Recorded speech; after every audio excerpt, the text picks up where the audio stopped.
Hello? Perfect. Sweet. Yeah. And put in like presentation or something? Okay, we just need to presentation itself.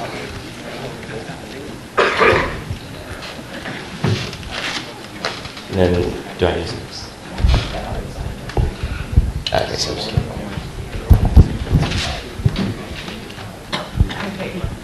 all right, guys. I'm here this morning with Albert Nee. He's from Dropbox. He is one of the original employees, and is an interesting talk about just the view, obviously the view from inside the Dropbox. He's going to have a lot of interesting things to say about his jump into a startup real early on. Let's give him a hand.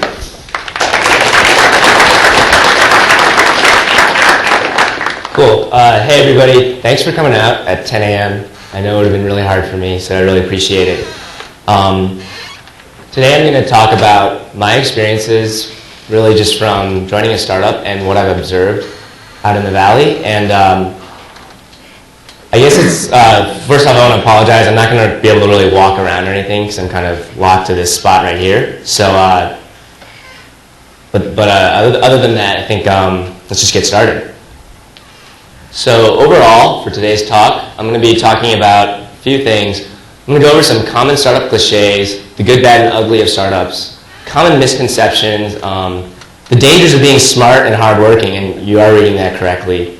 And then I'll also have a little final thing about the paradox of success, where success is loosely defined as Dropbox so far. So hopefully that continues. In the meantime, I'll also include a few things like some of my theories on what I think makes startups successful or not, whether or not they're going to be crackpot theories is going to be up to you to decide. So a few things you can expect. I'm definitely not going to be sugarcoating anything. This is not me trying to come here and tell you, hey, you need to join a startup or you shouldn't or anything like that. I'm really just trying to lay out information from my perspective, and a lot of this comes from the angle of when I first joined Dropbox, I had no idea what I was getting into. I just thought it was an interesting problem that I wanted to work on. So there was a lot of questions that even though it's worked out very well for me, I wish I'd asked back then, or I wish I'd gotten more information on, and that's kind of the angle that I'm coming from today. So a couple things about me. I'm originally from Naperville, which is a suburb of Chicago. I was originally MIT class of 2009, and I majored in theoretical math. When I first got there, I had no intent of even majoring in CS, forget joining a startup. So unlike a lot of people who may have thought about doing that from a very early age, for me it was just completely off the radar as recently as 2.5 years before I joined Dropbox. I ended up becoming a Dropbox intern in the summer of 2008 and stayed on full-time instead of returning to MIT with 2 classes remaining. So as you can see, that's a pretty big about face from literally like as recently as January 2006, when I was still just a theoretical math major and somebody who still had no desire whatsoever to be a CS major. So first off, I'm going to talk a little bit about why you shouldn't listen to me. I think this is actually very important because a lot of what I say in this talk is going to come off very absolute, and part of that is just because in the context of a talk, I'm not going to be able to qualify every single thing I say or go through all the different ways that, all the different edge cases and things like that. So it's just really important to apply this filter of, common sense to things that you hear. If something I say doesn't make a lot of sense, there's a good chance that it's wrong or, something like that. So yeah, there's too many reasons to really list why you shouldn't listen to me, but for starters, I have never started a company.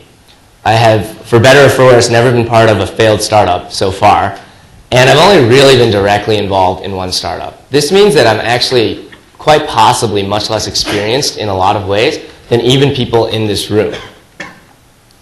And really, to be frank, when you get somebody who's my age to speak their mind about things, there's a very good chance I'm going to say a lot of things that are dumb or wrong. And so again, please apply like a filter to everything that you hear, and use your better judgment on the stuff that you hear. So having said that, why should you listen to me? I have been involved in Dropbox since very near the beginning. Dropbox launched in September of 2008. It basically was founded in the summer of 2007. I've known at least one of the founders since well before that. So I've kind of seen what's happened, and I joined in June of 2008.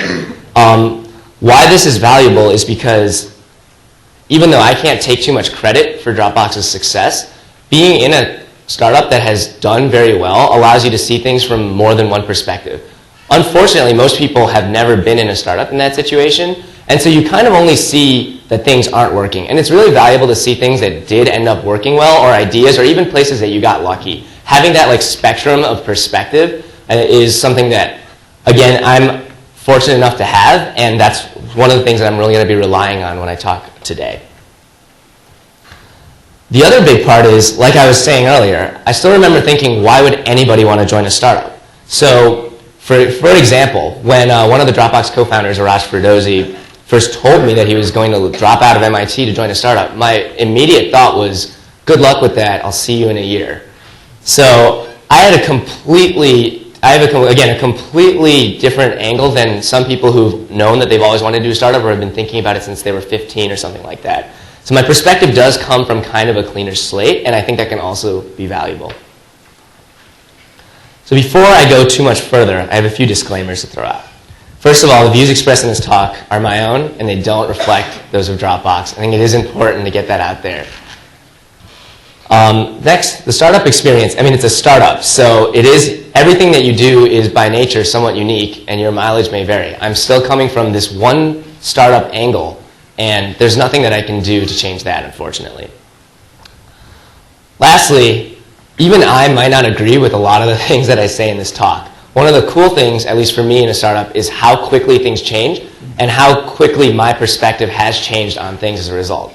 So even as in 6 months, I might look at everything in here and be like, wow, I kind of screwed over that room of people at U of I. Sorry about that. So if you're really worried about that, and I don't think you should be, feel free to leave right now. Cool, so I'm going to start with some common startup cliches. And what I mean here is, I guess just things that I've heard a lot of. There could be a lot more, and we'll have time at the end to go over Q&A if you feel like I've missed some big ones. So some big startup cliches that I've heard. The first one is that you get to have this unparalleled impact on things.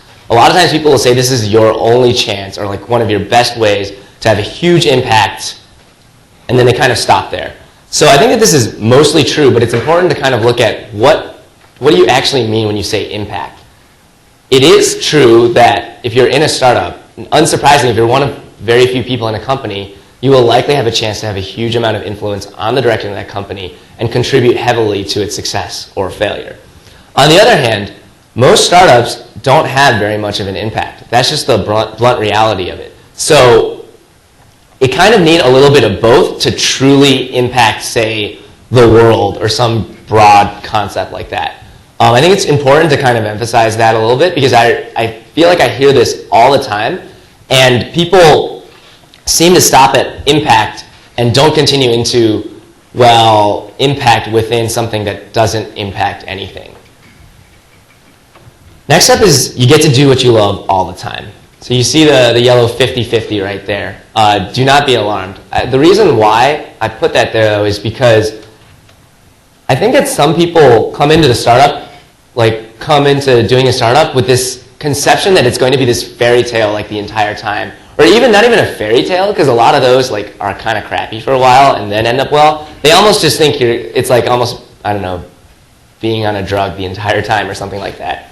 The truth of the matter is you're going to have to slog through a lot of crap in a startup. In fact, it could be argued that as a startup does better and better, you're going to have to slog through more and more things that individually are not that interesting or that fun. What is great about a startup, from my perspective, is that it's a lot easier to do that kind of stuff when you have this overarching goal or when you have this like overarching direction that you actually care about. But if you think that every single day you're only going to be writing like the most interesting code, or you're only going to be interacting with the most interesting people, or you're only going to be solving the most interesting problems, that is definitely not true. Moving on, I hear that you get to work with really smart people a lot. One of the big concerns that I had in college was that I wanted to go somewhere where people were really smart so that I could learn from them. This is not meant to be a shot at the Dropbox guys right here, but it's not as straightforward as, okay, since I'm in a startup, I'm magically going to be around smart people. And like anywhere else, you still have to use your better judgment about the quality of the people that you're working with. And for better or for worse, anybody can join a startup. Anybody can be a founder. It's not something that you need to pass a test to do even. So the fact that somebody has started a company itself says very little about their abilities, and it's just something, again, to keep in mind so that it's not just, oh, this person is a founder and they have, I don't know, 100 users or whatever thing that they throw at you. They must be pretty smart. You still have to like apply the same things that you apply when you evaluate anybody in any situation. This one is a little bit controversial because to say that you could learn more than anywhere else is a pretty bold statement. I guess where I'm coming from here is I feel like from my perspective and also speaking to a lot of my friends who work in a variety or are still in school, work in a variety of things, are still in school, and the list goes on, I do really think that from the perspective of learning a ton of different things, learning like a lot about a ton of different things at once, the startup community really forces you to do that. Because whether, like, you really don't have a choice as to say, I want to focus on this problem or that problem. You absolutely have to deal with a wide variety of things that you encounter on a day-to-day basis, and you have to deal with them well. There's no like, whatever, I don't care that much about this, so I'm going to do the real-life equivalent of like getting a C in a class or something and just get by on that. You kind of can't get away with that, and consequently you're forced, trial by fire, to learn about all these things that you probably wouldn't have gone out of your way to force yourself to do anywhere else. Another one is that I used to hear a lot, the startup community is absolutely amazing. You get out there, it's going to change like your life. You're going to be blown away by it. This one, I have very mixed feelings on. They're absolutely some of the most impressive, incredible people that I've ever met out in the startup community. At the same time, it's actually surprisingly annoying at times to be in the startup community because, like I mentioned earlier, there is no qualification to be a part of the startup community. So it's not a place where you actually have even as strong of a filter as, just say, getting into a pretty good university. And consequently, you get a very wide spectrum of people and a very wide spectrum of opinions and perspectives and so on. And there's nothing wrong with that fundamentally, but to think that everyone there is going to be someone that is amazing, someone that you have a ton to learn from, and so on, that's not entirely true. And I think that I hear a lot of times people say things like, you have to get out there, it's just there's no place on earth like it. That may be true, but that everyone is awesome, you're going to love everyone you meet. That's absolutely not true. And it's one of the things that I've definitely learned the hard way time and time again. Cool, so now I'm going to move on to the good, bad, and ugly of startups. Again, this is going to be very abbreviated. I could talk all day about any one of these topics, but I'm going to hit each of these kind of at a brief high level. So starting with the good. I'm not the kind of person who wants the bad news first, so I'm going to throw this out first. The day-to-day life out in a startup, I think, is really like one of the great parts of it. People say things like you get a lot of freedom. That's definitely true. Even your lack of freedom is generally self-imposed. Relative to other situations. I talk to my friends and they're like, I have to do this problem set by this time. Or, I'm at work and I have this deadline. And it's not that you won't have deadlines and it's not that you won't have work-like problem sets necessarily. But there is a higher degree of freedom and that's something that I've really grown to appreciate. There's also the friendship factor. A lot of my friends who've graduated college are still basically only hanging out with the few friends that they had from college who now happen to live in the same new city as them. And there's nothing wrong with that by any means, but I've been very fortunate to be able to work with a great group of people that I consider to be really good friends of mine. And that's something that I think people take for granted a little bit in school because you're so used to being in school. You've been in school your entire life until you never are again. Or in most cases, you never are again. And so the whole concept of easily being able to make lots of friends just from the people around you is something that we often take for granted. And in the startup community, at least in the right situations, that's something that I find has continued more naturally for me than it has for a lot of my friends who are now doing a variety of things, everything from even grad school, counterintuitively enough, to going into industry or going on these volunteer missions or other things like that. Just a very different kind of situation. You also don't have to climb the traditional ladders.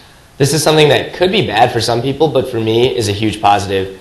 In corporate, there's corporate and academia ladders, and that stuff doesn't exist in startups. I don't think it's a super surprising thing, but it's something that, again, really stands out to me as something that I've found to be extremely enjoyable.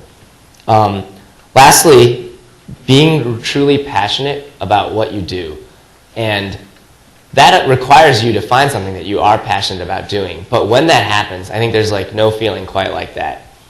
And to kind of emphasize that point, so I'm going to go over several emotions or feelings that I get all the time in the startup world, and I guess the question here is which of them stands out the most. So first off would be stressful. Fortunately, this is not the one that stands out the most. There's fun. Unfortunately, this is also not the one that stands out the most. It's tiring, it's rewarding, it's frustrating at times, it's challenging, can be overwhelming, but more than anything, I've found that it's exhilarating. That's actually the word that I find myself using more and more when describing the startup experience. And it is just pretty amazing because you're constantly involved in something that you really, really care about and feel like you have a ton of control over. That's especially true in the smaller startups. That's especially true when you first get going. That's something that alone, for me at least, is enough that I'm willing to trade off a lot of what you're about to see in the upcoming slides for it. The last thing that I think is really good about the startup community as well is learning, or being involved in a startup. You have to deal with a lot of technical challenges. Again, I'm mainly focusing on tech startups here, but there's also even more non-technical challenges. Things that, again, like I mentioned, you don't have to encounter anywhere else, but in a startup you're forced to deal with. I really think that the startup experience is something that you can't pay for, something that no class can ever teach. People go to business school to basically hear at a very high level the things that you experience directly on a day-to-day basis in a startup. And lastly, I think that the startup experience really is an unparalleled combination of depth and breadth. And to kind of drive that home, I am originally a theoretical math major, so I have to throw out some of these theories. The first one is what I call Hypercube theory. So the inspiration behind Hypercube theory is this quote by Dropbox founder Drew Houston in his YC app, where he said, "This idea," referring to Dropbox, "requires executing well in several somewhat orthogonal directions, and missteps in any torpedo the entire product." That was one of the reasons that he listed for why he believed he could do something that would be successful when a lot of other people had tried and failed. For me, I've boiled it down to this. I feel like the success of a startup depends on your execution on a lot of somewhat orthogonal dimensions. Or I would even argue that these are just examples here, but being good at engineering and being good at design and being good at marketing, those are traits that actually might even be negatively correlated with one another. I also list recruiting here. There could be more, there could be less. It definitely depends on the exact situation. But the important point is that these things are all very different and that you have to do well at all of them. So to boil it down mathematically, how well you do, I feel, is basically the volume of the hypercube that's formed by your execution on those dimensions. A hypercube is just a cube with n dimensions. So with a cube, you have 3 dimensions, and if any one of those dimensions is very small, the volume of the cube is going to be very small. And if one of those dimensions is 0, well, it really doesn't matter what the others are. And that is the really important point, is that poor execution on any dimension will dramatically decrease your likelihood of success. And conversely, you're forced to execute well on all these dimensions, and that's why I think you end up learning a ton in ways that you kind of aren't forced to anywhere else. So yeah, the rest of this talk is all downhill because I'm going into the bad. First off is going all in requires sacrifice, and you do need to go all in to be involved in a startup. I think this sounds heroic to a lot of people, and it might feel heroic for a year or two. I've seen friends of mine who, unfortunately, are still kind of slogging away after a couple of years in a very similar situation to where they were originally. It no longer feels extremely heroic to them that they're involved in a startup, that they're trying to build something amazing to impact a lot of people. Do they still love doing what they're doing? By and large, yes. But I think it really should be emphasized that being involved in a startup is not just all fun and games. It's absolutely a sacrifice, and it's absolutely something that's going to change the way everything about your life is going to be while you're involved. One way I think about this is you're not in school anymore when you're in a startup, and there are no resets and no breaks. In school, you may or may not appreciate the fact that semesters or trimesters or quarters end. That's something that I know I took for granted because that's how school has always worked for me. The thing that I didn't notice until I left school was that they gave you a reset, that it gave you a break. There were definitely times you could just throw your hands up and be like, you know what, I'm not going to do great in this class, or whatever. It's fine. And at the end of the semester, even though a bad grade or something like that might seem like a big deal to some people, it goes away, and for the most part, it kind of just doesn't exist by the time the next semester rolls around. That's not true in the startup world, and you really don't get any resets. You don't get that part of it. You can self-impose them to some degree, but it's a totally different experience. And for dropouts, like myself, you're never going to get that college experience that you traded away, even if you go back, because you may be really used to school right now, but there's just, those years are ones that you can't relive just by being in college. Part of it is being in college, but part of it is being in college at the time that you are. That's not to say that dropping out is necessarily a terrible idea, and I can talk more about that later for anyone who's interested. But that's something that I can say firsthand I find to be true. Next one, and I'm going to start really hitting at some of the important points here.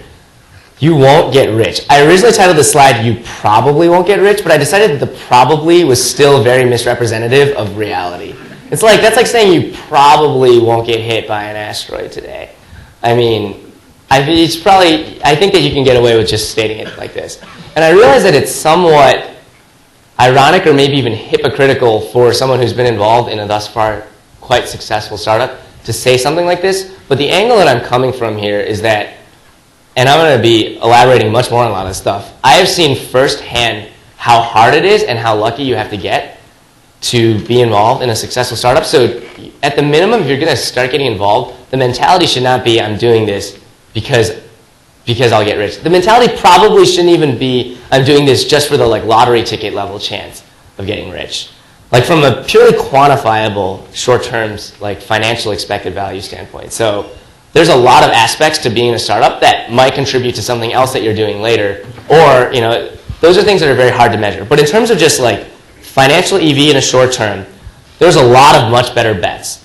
Finance, joining companies like Facebook or even Dropbox or the next rocket ship, it's actually not that hard if you're good enough to join a company that's already kind of gotten past a lot of the big risk points, but still has a ton of upside. I'm not saying it's easy, but that option is much, much, much more direct than starting something from scratch or getting involved with something at a very, very early stage. Even just straightforward, what I think are better bets include just being an engineer at a top tech company, going to med school or law school, or, well, it's not actually a better bet to play the lottery. But it might be close, for better, again, for better or for worse. Moving on, in case the last slide didn't really hammer the point home, I hope this one does. Because you're going to fail. The first startup you're involved with, this is another one of those, I just took out the probably. I was like, it's not even worth the strike through on the word. I'm just going to take the word out. Because you are going to fail. And it should be noted that this assumes a very strict definition of success and failure. I guess I'm loosely defining it as just having a company that sustains itself or is acquired or ends up being financially worth more than what you could have gotten in a similar situation. So like from a purely like cash opportunity cost standpoint. This already isn't a definition that I entirely agree with. So as you can see, it didn't take me 6 months to start disagreeing with myself about this talk. But it is, I think, again, worth re-emphasizing that it's almost not, I feel like it's almost not even the right way to think about a startup if you're thinking about it with the mindset of, I might succeed. That's not to say that you shouldn't be doing everything in your power to do so, and you still might, but thinking about it from the standpoint of, I'm likely to fail, and I'm here to really just operate even within those constraints, or I'm willing to get involved with this even knowing that, is important because you're probably going to find out the hard way that this is true anyway. So on that note, I have another theory, which I kind of call skill luck theory. Drew once told me that there were probably 100 questions he should have asked Arash before deciding to be co-founders. They were not friends. They basically became co-founders in a shotgun wedding style thing where Y Combinator essentially said, you need to find a co-founder or we're not going to fund you. So he went out, talked to a bunch of his friends. Drew and Arash had a mutual friend. They basically got together and talked for like 3 hours and were like, let's do this. So that is not the way that you should find a co-founder. Just in case that wasn't clear. So as you can see, even with Dropbox, because both Drew and Arash have contributed just in such unbelievable ways to the success of the company. That's not surprising, they're the co-founders. But I think a lot of people are surprised to hear that they didn't know each other before they became co-founders, that they basically had very little background into one another, and that it still all worked out. 100 questions, 100 answers. That's probably not going to happen too often. That already is a huge dose of luck in itself. So to be a little bit more concrete about this, I mentioned Hypercube theory earlier. The thing about Hypercube theory was that every single dimension that I was kind of focusing on was still something that you, by and large, had control over. Unfortunately, it's not that simple. I really think that how well you do is a product of your luck and your skill. So yeah, no amount of luck can save you if you have no skill, but the converse, or looking at that in the opposite direction, is also true. That's just something that's really worth remembering.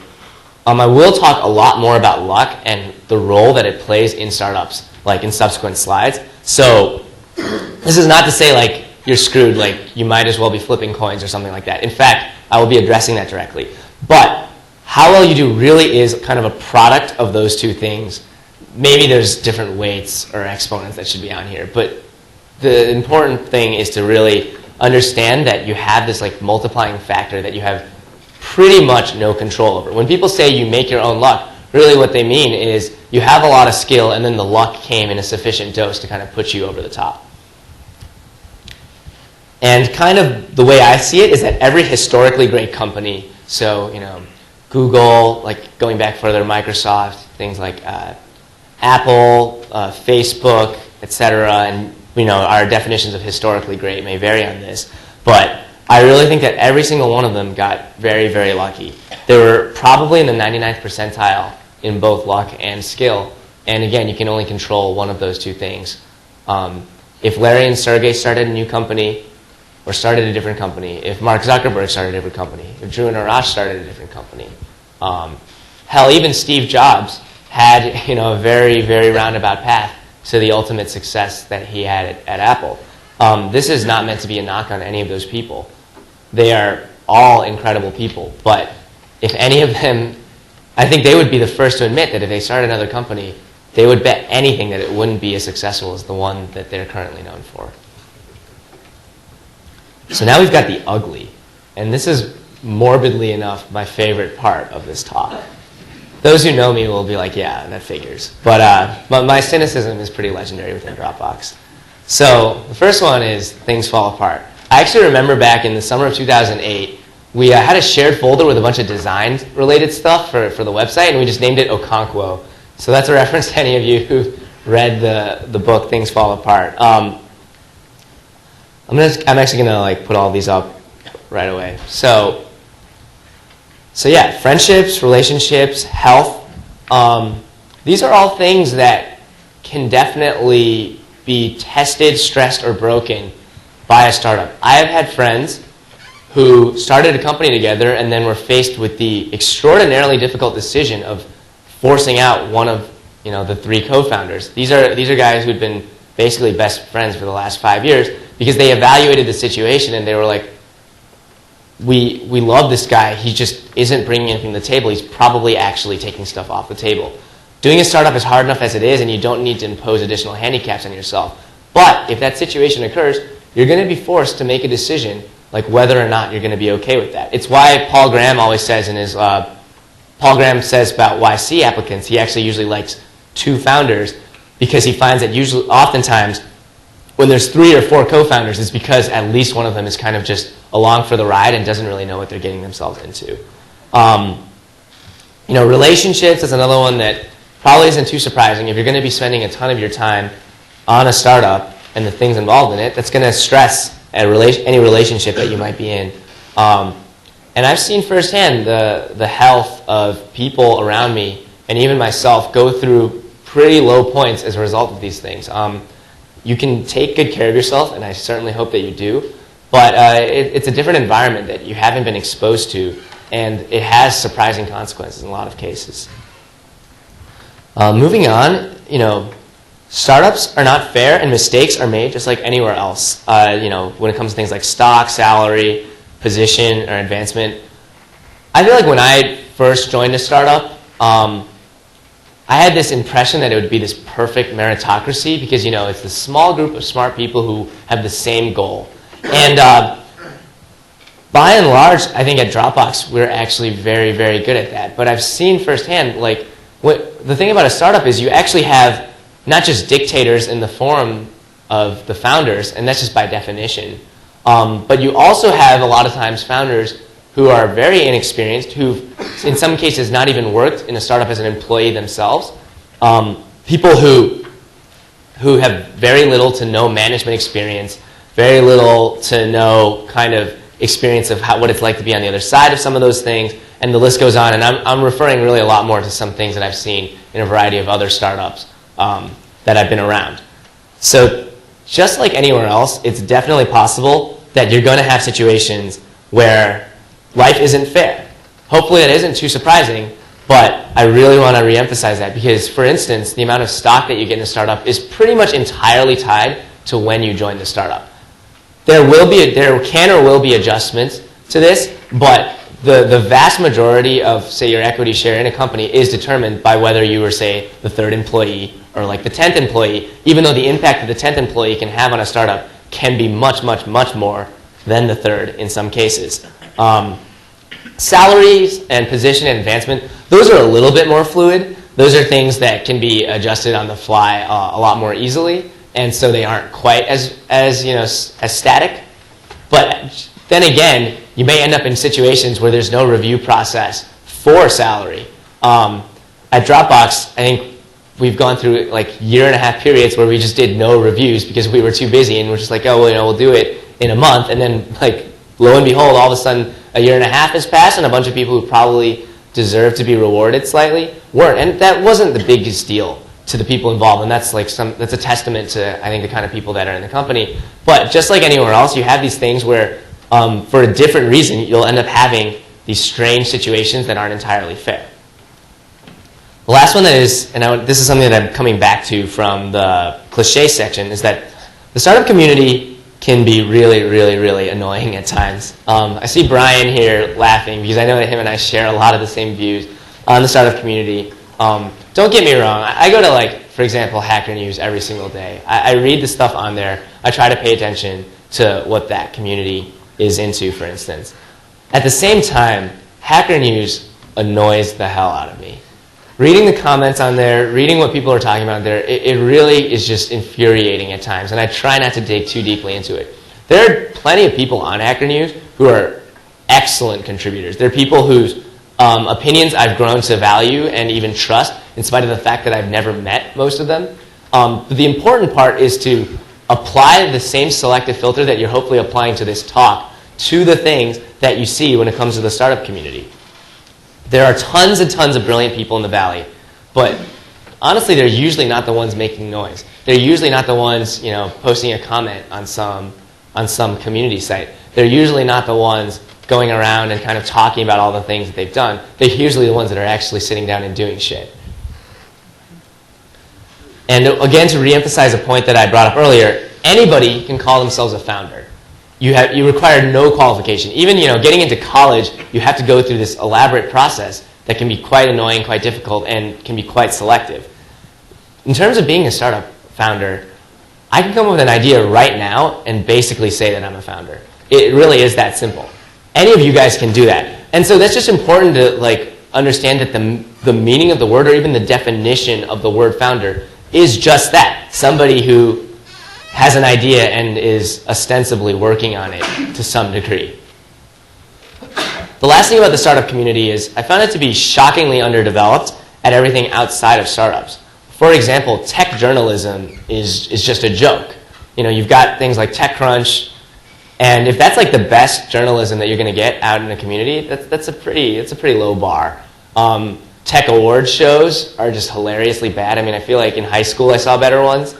And all this other stuff is just really underdeveloped. You have this industry, for lack of a better word, that's generating billions and billions of dollars of value. I'm not sure if that's exactly the right word, but it's generating, it's having a huge economic impact, and you can't even get together a half-decent award show. You go and watch a Hollywood award show, and that's not the only standard that I'm applying here, but the difference is again, something that's professionally done versus something that you saw in a high school auditorium. This isn't a huge problem per se, but for anyone who's expecting all the other parts of the startup community to kind of be at the same level as just the whole startups happening themselves, that's something that's definitely not true, at least at the moment. And it's definitely surprised and frustrated me at times that you can't even get a single reputable journalism source on startups, for instance. There is no, and I know that these guys are flawed as well, but there isn't even a New York Times for the startup, or a Washington Post. You don't even have something near that level. So if some of you are disconcerted with mainstream press, then unfortunately it only gets worse within the startup community. Now I'm going to move on to some common misconceptions that I've encountered when talking to people about startups. The first one, and maybe the most important one, is I can always do this later. The truth of the matter is you can really only all-in burden-free for so many years when it comes to startup. This is especially true if you want to have a family one day. It's not that you can't make those two compatible, but I imagine it would be very, very hard. I think that being in the startup is actually very similar to being an athlete in surprising ways. It takes a really significant toll, both mentally and physically. And just like a football player just can't keep playing, at least at that high level, past a certain age because their body simply can't take it. I really think that there's similar things apply to the startup. That's not to say that, unlike with your physical health, this other stuff can probably rebound in different ways, but it's a very taxing thing. It's not exactly the kind of thing that, the 3 years that you have in your 20s is the same as 3 years you have in your 30s or 3 years that you have in your 40s. Whereas for a lot of other jobs, you actually get better at it as you get older. One last point is that switching costs get higher and higher as you get older. Odds are if you're a talented and capable enough to do well in a startup environment, you're also talented and capable enough to do well in a lot of other places, which means to get involved in a startup likely involves giving up something that you're doing or trading away a good job. I found this even in my own recruiting process with my friends. My smartest, most hardworking friends are always fresh off of a raise or a promotion or some cool new project or something else. They're always going to be in that state because they're doing well, and consequently it's incredibly hard to dislodge them from their situation because the switching cost is admittedly really, really high. The next one is that I hear I feel I see this a lot, which is people feel like technical superiority or having more or better features is the key. This is something that I absolutely believed in college. There are things that I built in college that I look back at and I just find them to be hilarious. Fortunately, I wasn't trying to turn them into startups, but for me, it was always about building the best damn product or the best damn thing from a technical standpoint possible. Fact of the matter is, Dropbox still doesn't let you sync any folder on your computer, and from my perspective, it's arguably the best decision we've ever made. We can go into this more later because I imagine that may be controversial, but having more features and technical superiority, I really don't think, or not only do I not think, I strongly believe is something that helps, but if you're anchoring everything you do around that, you're doing something wrong. Another one I hear is, I should go to grad school first. And I'm talking about CS majors specifically here because I don't want to throw like a anti-grad school blanket across everything. But the fact of the matter is, the opportunity cost of time for people who are capable of building tech products, people who have the potential to build something great in the form of a tech startup, is at its highest point ever. There's like such a low barrier to entry at this point. There's so much you can do now in so little time. And that's something that's like even more true than it was just 5 years ago. And I have nothing against grad school. I just don't think it should be the default option. I think that if you're going to go to grad school for CS, or if you're a CS major who has these abilities and you're going to go to grad school, I really hope that it's because you really, really, really, really want to go, because you're excited about doing research, because you're excited about that community, or you're just not ready to kind of leave the school environment. Those are all totally valid and great reasons. But I hate it when I see somebody do it because they're just, essentially what they're doing is they're putting off a hard decision in their life for another N years. And that's just, the opportunity cost of doing that is so incredibly high. Grad school has taken, of 5 years for as long as people can remember. But 5 years in the tech startup world is an eternity. It's not just an eternity, it's like 5 eternities. There's so many things you can get involved with and do in that time. So when you're making the decision to go to grad school, you're also implicitly making the decision to not do that, to not have a go at it for a few years. It's also important to point out that the switching cost out of the startup community is a lot lower than the switching cost out of grad school. Or, put a different way, it's definitely hard to leave halfway through and then come back and where you left off. Whereas with startups, that's a lot easier. So there's that part of it as well. There's an additional flexibility. Those are all things that, I hate to emphasize them like this, but whether or not you think about it, you're implicitly making that decision when you're making a grad school decision. So I think it's better to kind of just bring that out to the forefront, because regardless, you can't run from this. Another one that I hear is it's not worthwhile to work on something if it's not impactful. I see a lot of people who, kind of stick up their noses to a product that's not that impactful, or something that's like, say like a social games site or something where you're just kind of trying to create something for people to like, and if you hadn't created it, people wouldn't really care. I realize again that it's, I feel like it's easy for me to say this because I'm working at a company that I strongly believe in like the value that it adds to, I guess, society. I mean, I know we're not curing cancer or doing things like that, but we are doing something that I've seen has helped a lot of people. At the same time, I really don't think that this should be the point that you get caught up on if you're considering a startup. Fact of the matter is, going to college isn't impactful either. You're not directly impacting anybody when you're in college. Some of the things you do while you're there might be, but by and large, this is like not impactful, but no one thinks twice about this. The point of college is that it helps equip you with the knowledge, skills, blah, blah, blah, to do something impactful. And from my perspective, startups are really just kind of like a different kind of grad school at this point. Whether you succeed or fail, you're still learning a ton in the process. And that's why I think that getting involved in something, even if it's just like, hey, I'm going to make some movies site, or I'm going to make some like random social network around this like hobby or something like that. there's nothing wrong with that. In fact, I encourage it. It's unlikely that you're going to figure out that great, big, impactful thing early on anyway. And you're going to learn so much in the process. And the point is not to go in with the mindset of, I'm going to fail or I'm going to move on from this. But you'd be surprised. You can often come up with ways to turn something that doesn't seem like it's that impactful to something that is. Just don't let this point be the thing that blocks you, because I think that it's way too early to kind of make that evaluation, like before you've even gotten involved. This next one is one that I really believed a lot in college, and I only joined Dropbox because I thought the problem was interesting. I believed that the company could do well, but overall the big X factor in my mind was marketing and luck. I felt like, no matter what happens, there's just so much of that, and so if I'm going to join this, it's not going to be because I think it's going to be successful, but because I think I'm going to enjoy the experience.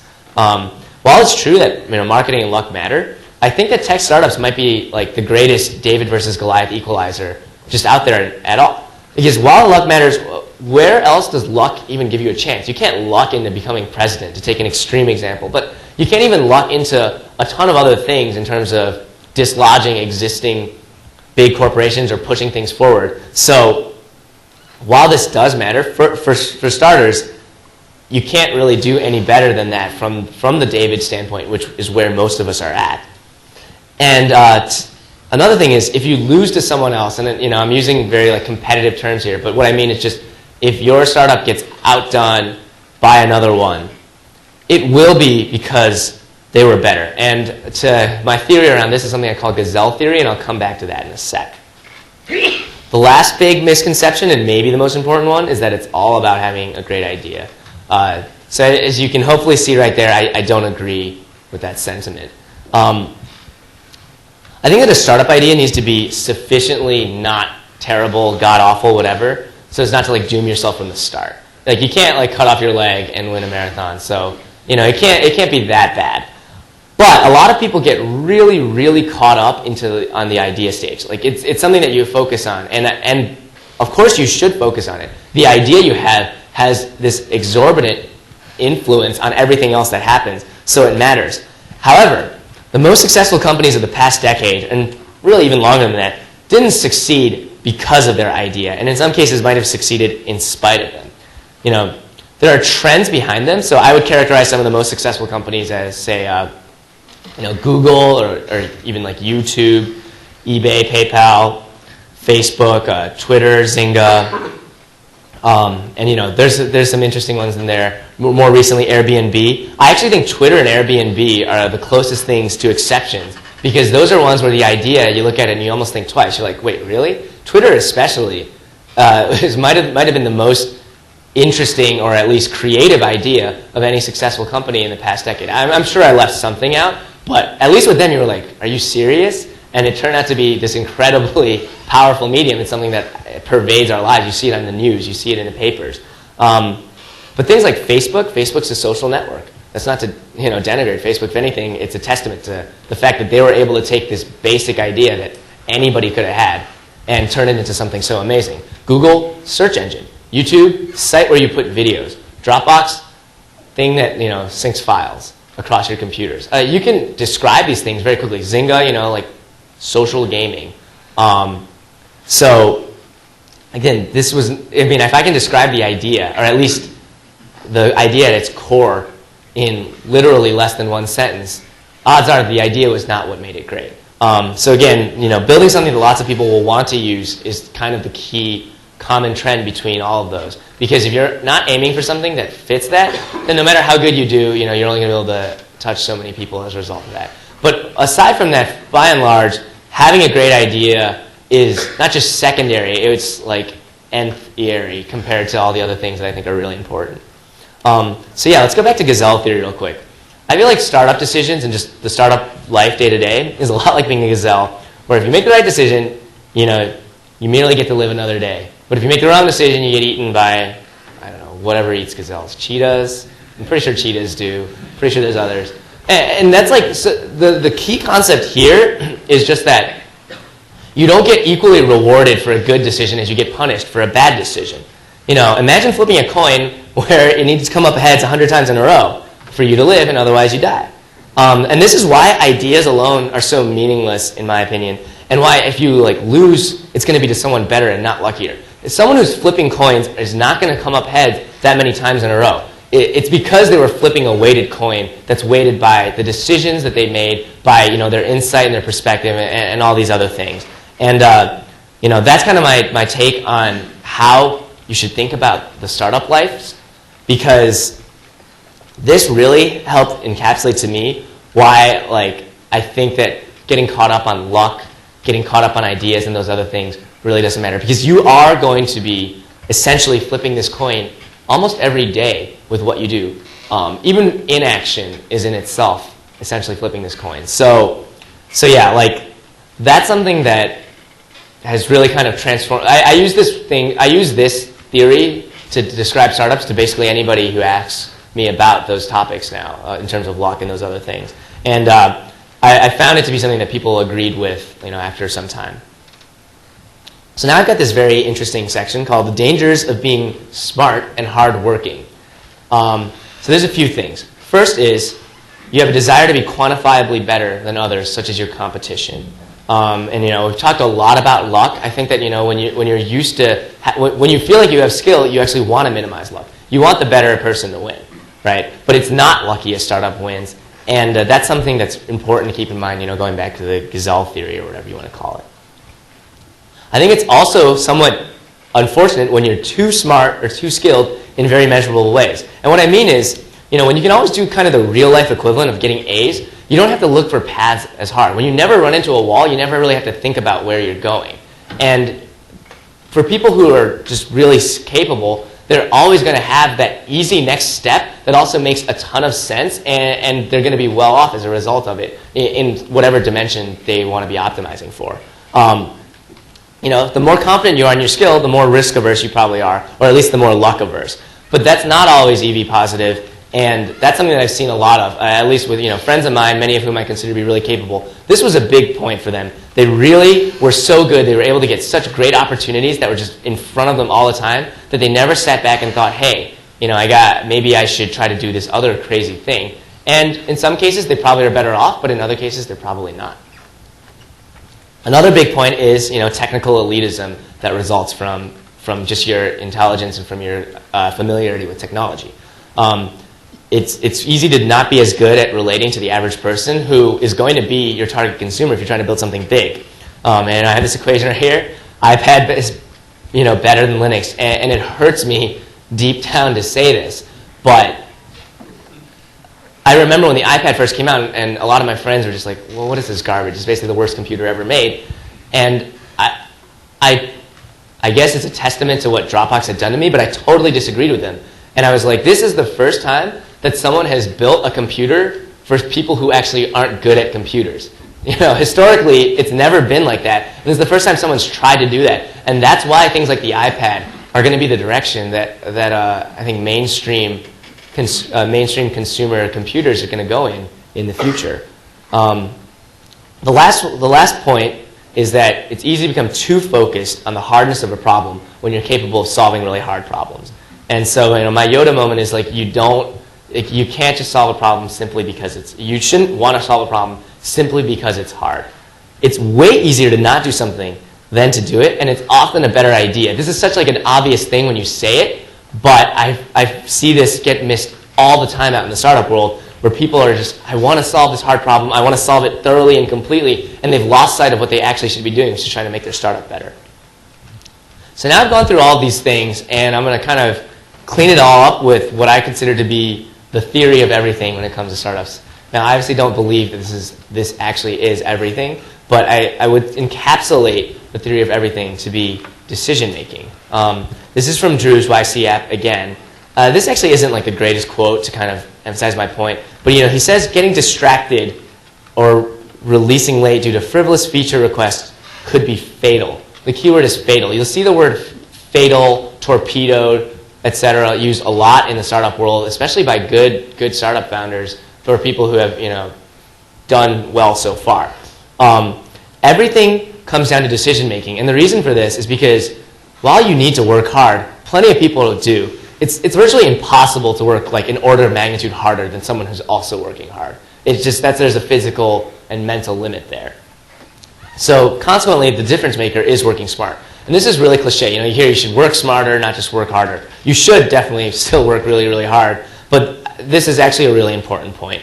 It is possible in a lot of cases to work 10x smarter, or I guess what's more important is it's possible to work 10x less dumb. It's possible because people are going to make bad decisions. Even very talented, smart people are going to make bad decisions with their time, and those are the ones that you capitalize on. By making several less of those, you waste way, way, way less time. And you also, not only are you wasting less time, but you're spending that time hopefully in other things. So if you kind of repeat this, if someone spends 10 units of time on a bad idea, and you constantly spend 1 unit of time on good ideas, I mean, you can kind of see how that starts to add up. So to re-emphasize, it is just so much easier to not do something than to do something.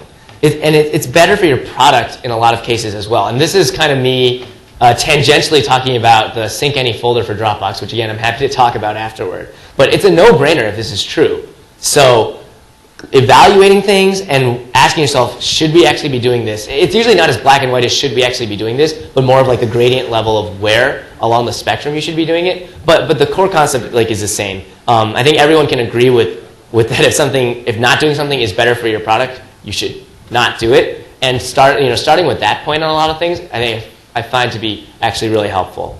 Because odds are at any given time, you're not going to be focusing on the optimal set of problems that you should be focusing on. It's just too hard. The space is too broad. And many early startups, or people who are just basically in the pre-startup stage, I've seen them, and they would have been better off every day if they simply asked themselves, how do we get to 10 users, as opposed to all the stuff that they were focusing their time on. And then once they got to 10, they should ask it again for 100. I don't care if you got to 10 because you got all of your family members to sign up. Find a way, get to 10. Maybe it won't scale to 100. Get to 100. I see a lot of people who try to immediately scale up this growth idea to 10K or more, and consequently they can't even get to 100. If you just focus on that problem, and I don't think that's the only thing you should be focusing on, but a lot of startups that I've seen would have been way, way, way better off if that's all they asked themselves every single day, as opposed to the stuff that they were thinking about. And that comes down to decision making. So yeah, practicality is tantamount to success. On paper, I don't think that's a very brilliant observation. I've been re-emphasizing this point for several slides now because I really think that it's the most important thing, and that everything still comes down to that. There are no rules. You should figure out what you should be doing and do that. You shouldn't be doing things like, hey, everybody does X, or hey, I think we should have tests, or oh, we should have an app, or we should have an iPhone app, or we should have this or that, or oh, we should probably hire a first employee right now. I see a lot of startups do that kind of stuff where they just decide, hey, I see everyone else do this, I should also just do the same way without having a great reason. Don't be dogmatic in your approach. Think about what you actually should be doing all the time and do it. And you need to constantly reevaluate to pull that off. So my last major thing here is the paradox of success, which is fitting in a talk full of crackpot theories. I actually did not intend for it to be the POS, but when I saw that, I was like, I'm actually going to leave it there because it's fitting. So things keep getting harder. That is, for me, the paradox of success. The further you get along, a path of success, with Dropbox, which has gotten, to a point that very few companies do. And as a result, you encounter these problems that are increasingly rare. When you factor in the rate of change, especially in the tech world, you're essentially solving problems that people have never solved before, or have never encountered before, at least not in the same dynamic, which is really, really hard. 4 years, 45 million users, millions of dollars, and profitability later, I think working at Dropbox is harder than it's ever been, at least for me. And I think that a lot of the other guys in this room would agree. What that says is just that things are going to get worse before they get better. And that's not meant to be an extremely pessimistic view on it. It's meant to be a realistic view on it. Even as you continue to do better, what that generally means is the space of hard problems that you're exposed to also increases accordingly, or even faster. These are not bad problems to have. It's not how do we reach our potential as a multi-billion-dollar company, or how do we reach our potential as something that everybody on earth could maybe use. Those aren't bad problems to be having. Those aren't bad questions to even be capable of asking, but they are hard problems. And so I'm going to wrap things up with this slide here, which is, should you do startups? And it's definitely not for everyone, but I think that odds are you should be considering it more than you are. I think that someone is more likely to be a person who should be considering it more than a person who should be considering it less. And that's just the nature of kind of the society that we're in right now. And I don't actually know what the startup or entrepreneurial environment here at UIUC is, so I definitely could be wrong about that. But at least in my college experience, and that's 3 years ago, so that's already a pretty long time. But I feel like pretty much all of my friends should have considered doing a startup more than they did, which is 0. The next point I have is that I hope that the things that you've heard make you want to get involved in a startup more and not less. Now, I said in the beginning, I'm not here to try to sell anybody on anything, and I'm not. What I hope, though, is if you're somebody who, having seen a lot of the negative stuff that I've thrown out here, is actually like, you know what, that actually makes me want to do this more, or this kind of energizes me around this, or the challenge of that and all those things have intrigued me, then that's actually a pretty positive sign. Like, I think that that's something that indicates that you may have the mentality that I've seen is maybe not necessary, but very, very helpful for success. The last big point is that startups really are an experience unlike any other.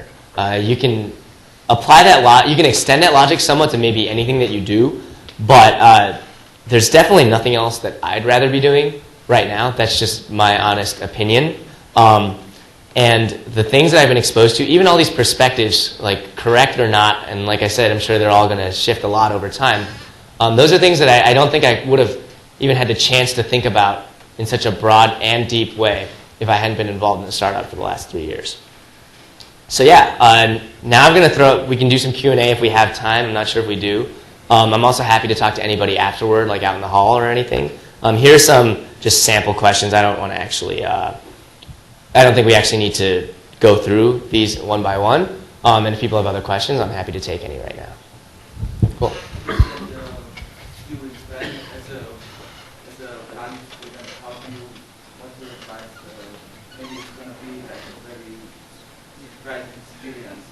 Mm-hmm. How do you cope? How do you job or what is it like? And then overall, it's going to be a rewarding experience. It's going to be a big experience. But in this situation, so, can you clarify your question a little bit? At the beginning of the presentation, you will clarify what do you mean by that? Okay, so yeah, so when I emphasize that you will fail, I think that the first startup you're involved with, you will almost certainly fail, and that's kind of the point that I'm trying to get through there. The mentality should not be I'm going to magic bullet my way into success, but that rather this is just a different path and a different process. That's why I actually like the grad school analogy a lot. I think that it applies, like the concepts are similar, where you're probably not making money in grad school, and you're not actually oftentimes making progress towards what you actually want to be doing. But it's still a valuable experience because of what it sets you up for. So when I say like you will fail, it's more just you're not going to get rich, you're not going to get famous, at least initially, and quite possibly not ever. But you're still learning a lot of things. That's the tough part. That's the part that can't be quantified. Is what are you actually learning from this experience and how that sets you up for anything that you might be doing. Maybe it's not startups, but you're trained. You're learning so much that usually those things can extend to a lot of other places. Yeah. Dropbox started at MIT. You're now out in San Francisco. So I know Boston, I don't know about in 2007, but I know Boston's cited as one of the biggest East Coast startup communities. How important would you say that location is for success as a startup? And would you say, if you were going to start up and you consider like Boston, would you do it right now? Just as an example. Sure. So the question is, how important is location to a startup? And for instance, Dropbox started at MIT, which is in Boston, yet moved to San Francisco. I think right now, if I started a company, I would 100% do it in the Valley. And that's one of those things, I'm actually surprised, because I get this question a lot, and I'm surprised a little bit at how much I get it, but I realize it's because of how much my perspective has shifted on this after being out in the Valley. it's hard to describe, and maybe some other people here can do a better job of it later, but we're talking San Francisco and Silicon Valley and Palo Alto, Cupertino, whatever. Those places are orders of magnitude better as a startup environment. It's just actually kind of crazy when you're out there. You can kind of feel that startups are around you all the time. You'll see people and you can kind of tell that they're involved in startups. The stuff that's going on, events, connections, the fact that most of the major investors, at least in the tech startup community, are out there and so on. There's a lot of small tangible and intangible factors that add up to kind of a big advantage. I agree that Boston is one of the best hubs right now on the East Coast, but that's really not saying much, in my opinion. Hopefully that'll change. I would like it to not be one of those things where you kind of are in one place. But at the moment, and I know I'm not doing a great job explaining this right now, but at the moment, my feeling is that you basically have to be in the Valley. You're shooting yourself in the foot unnecessarily if you're not. So, you're at MIT, and then you start working at Dropbox, and then you move out to the Valley. Did you have a backup plan for any of this? So the question was, I was at MIT and then I went to Dropbox. Did I have a backup plan? The short answer is no, but the long answer is I felt like my backup plan was that I'd be able to still have something to do afterward. And what I mean by that is just, I guess my decision-making process around staying at Dropbox instead of going back to school was really quite simple. A lot of people say to me now, that was a brilliant move. I can't believe you foresaw all this. And I'm like, I didn't foresee any of this. The way I evaluated it was really quite simple. I asked myself, am I going to learn more here than if I go back to school? Am I going to experience something more unique here than if I go back? And are the people around me talented and the kind of people that I want to become better friends with? And the answer to all those things was yes. So for me, it was actually a no-brainer. It really was. And I'm fortunate that a lot of this other stuff has worked out as well as it did. But I always approached Dropbox with the mindset that, I was going to end up not making a single penny off of it, and that it was still going to, and would I still be okay with that? And the answer was always yes. So, I guess my backup plan was just, I felt like I'd gain all that stuff, and then it would be applicable somewhere, somehow. Do you ever plan on going back and just finishing and get your degree? Funny question. So the question was, do you ever plan on going back and getting your degree? I was fortunate enough to be able to actually go back and do my final semester last spring, because Dropbox let me do that while still working part-time. That is a very, very, very unlikely situation, and I wouldn't expect to be able to do that. If you're going to go back, it's almost certainly going to be because you're not working where you are before. The reason I went back was also different. I could care less about the degree for the most part, though my parents did. In fact, I lost a lot of startup cred by getting it, so it kind of was a net negative for me. But I did enjoy going back for a lot of the same reasons that I enjoyed joining Dropbox in the first place, which was I had a very different perspective on school. A lot of these things I said about school that you don't realize while you're in school, I was able to be there at least for 4 months and kind of see things through that lens. Like school, for instance, is maybe the only place where your job is to learn for the sake of learning. And that's something we don't appreciate because we're always in school until we're not. But everywhere else, the stuff that you learn, the stuff that you focus on, is driven around some goal. Even grad school is more driven than undergrad is. So yeah, school has a lot of merits to it, a lot of which I didn't appreciate. And the big thing that I really enjoyed about returning was getting a chance to see it through that lens. Cool, we have 5 minutes, so any other questions? You said there is no single folder. Why do you think it's very good if you're very smart? Okay, so yeah, the question is, why doesn't Dropbox do sync any folder? First off, this is not like a corporate statement that will never have something like that, so don't take it like that. But from my perspective, the reason why it turned out to be, it's so far been a great idea is it's one of those things where by doing it, we would have introduced a ton of work for ourselves. And I don't mean from a technical standpoint, because as the people in the room with a technical background can probably imagine, the problem with being able to sync any folder is not a technical one. The problem is a user experience one. And there's so many edge cases that have to be addressed from a user experience. I wouldn't call them edge cases. There are core cases around a user experience that need to be addressed if you can sync any folder as a Dropbox folder. Like what happens, if you do My Documents and My Music on your Windows machine, then you go to your Mac. Like what does the installation process look like? where do those show up? Do folders naturally map to each other? Do some folders naturally map to one another, but others don't? Like, does your My Music on your Windows map to like your iTunes direct like folder on your Mac? It complicates the installation process significantly. There's also just the issue of the mental model. For most people, I've actually been surprised, but I think the vast majority of Dropbox users have never thought, hey, why can't I sync more than one Dropbox folder? Most of them don't think about technology that way. For them, the mental model of this folder being magical is a really easy mental model to like grasp. And so by changing this, we're hurting a lot of different aspects of the product.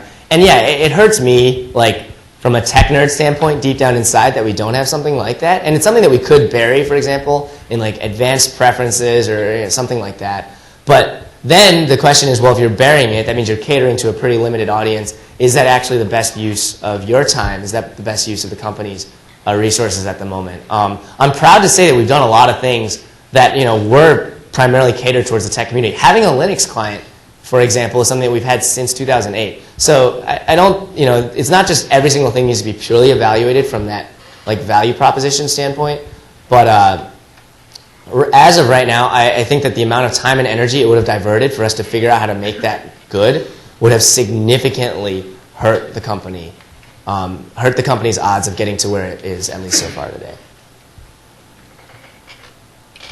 Yeah? How about the last question on your slide was fundraising really like? Yeah, so this is a question that I put on there because I think that people are going to have it. I'm certainly not the best person to ask because I haven't gone through the process myself, but I have somewhat advised or at least observed the process for a lot of companies as well as firsthand seen it within Dropbox. And the short answer is, or the safe answer is, you should try to do YC and it'll kind of come from there.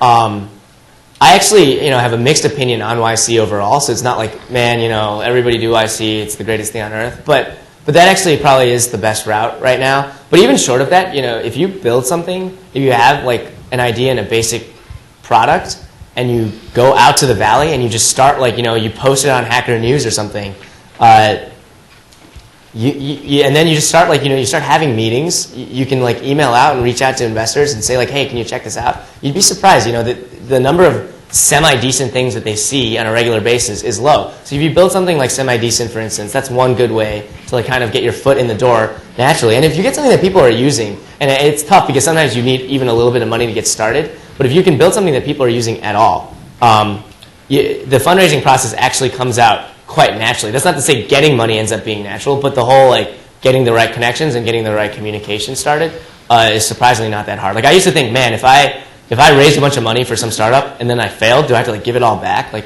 no, you actually don't. It's crazy. I don't know what word to use there, but I used to think that like they must like require you to give it back somehow or something. And at least that definitely is not how it works. I'd be happy to talk more about that. So I think that's all the time we have. Thanks again for coming out, everybody. I hope this was at least somewhat interesting. Remember the 6-month filter lens thing and everything, and be happy to talk to any of you guys more if you'd like.